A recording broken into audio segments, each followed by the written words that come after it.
Welcome back to our channel. Dasara సందర్భంగా మా కాలేజ్లో దసరా సెలబ్రేషన్స్ అయితే చేశారండి. ఈరోజు మా డిపార్ట్మెంట్ పూజ, అందుకని అమ్మవారిని నీట్గా రెడీ చేసాము. మొత్తం స్టూడెంట్స్ అందరినీ కూడా ల్యాబ్లోకి పిలిచి మొత్తం పూజకి అన్ని ఏర్పాట్లన్నీ చేశారండి. పూజ అయితే స్టార్ట్ చేస్తారు. భవానీలతో సహా ఫ్యాకల్టీ మొత్తం అందరూ వచ్చారు. నీట్గా డెకరేషన్ అయితే చాలా బాగా చేశారండి. తర్వాత భవానీలు అయితే భజనలు అయితే స్టార్ట్ చేశారు.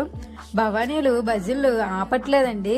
మినిమం 1.5 hours వరకు అలా చేస్తూనే ఉన్నారు భవానీలు కూడా. తర్వాత పూజ అయిపోయిన తర్వాత ఫ్యాకల్టీ మెంబర్స్ అందరూ కలిపి, టీచర్స్ అందరూ కలిపి అమ్మవారికి హారతి అయితే ఇచ్చేశారు. హారతి అయిపోయిన తర్వాత భవానీలు అందరూ హారతి అయితే తీసుకున్నారు. హారతి తీసుకొని ఇంక ప్రసాదం తీసుకొని అందరు భవానీలు, అందరు స్టూడెంట్స్ అండ్ ఫ్యాకల్టీ కూడా వెళ్ళిపోయారు. మాకు ఎగ్జామ్ ఉంది, ఎగ్జామ్ ఉన్నా సరే మధ్యాహ్నం ఎగ్జామ్ ఉంది, మార్నింగ్ పూజ అని అందరూ కూడా వచ్చేసారు. వీడియో నచ్చితే లైక్ చేసి